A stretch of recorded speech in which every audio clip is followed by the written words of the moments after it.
On this block in 1837, Jeremiah Kennedy built a large log cabin he would live in for the next 40 years. He had arrived the year before to join his uncle, John Rogers, who was laying out the town lots that would become the city of Fort Smith. Before this time, our city was made up mostly of squatters' huts and crude log trading posts, with some businesses even operating out of large tents. John Rogers had a vision of an orderly city with organized streets laid out in a grid that would invite newcomers to settle here and make his city grow. From his log cabin, Kennedy would rule his expanding empire. At the age of 30 in 1847, he married Sophia Barling, the daughter of Aaron Barling, a large landholder already doing business with John Rogers and for whom the city of Barling is named. The Barling family lived at 203 North 5th behind the Kennedy log cabin.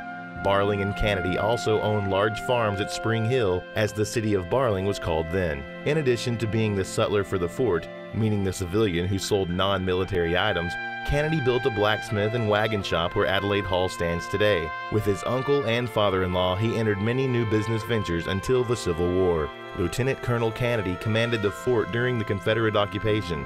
In August 1863, just before the Union forces took back Fort Smith, Kennedy moved his family and slaves to Bonham, Texas, and did not return until 1865.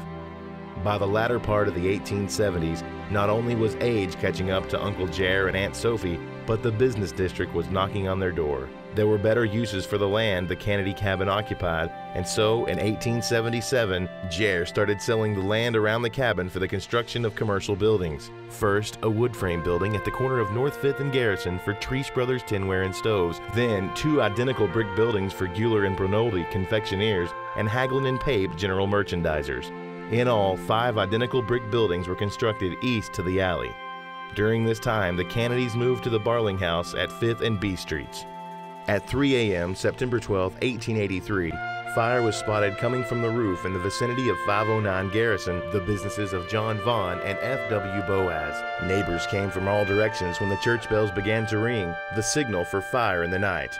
Without a water system or real fire department, there was little chance to stop the fires, so most volunteers helped remove merchandise from the doomed buildings.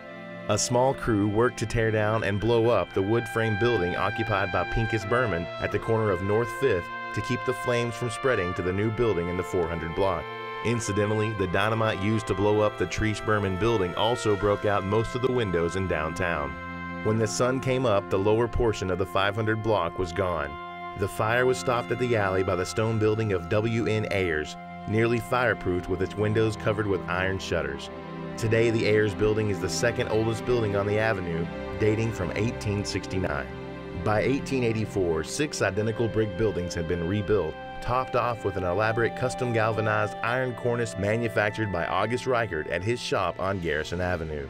The newspaper nicknamed the new building the Phoenix Block. In the last 120 years, many businesses have occupied this block and many offices were located on the second floors along with apartments. In 1973, Ralph Baker bought 501 through 505 Garrison to restore and remodel, creating a courtyard in the middle of the building, offices on the side, and apartments upstairs. He named his creation Old Town. The anchor tenant was a bar called Coors Grain and Feed, now known as Old Town Grain and Feed, a modern landmark establishing a tradition of live music in downtown Fort Smith that continues today.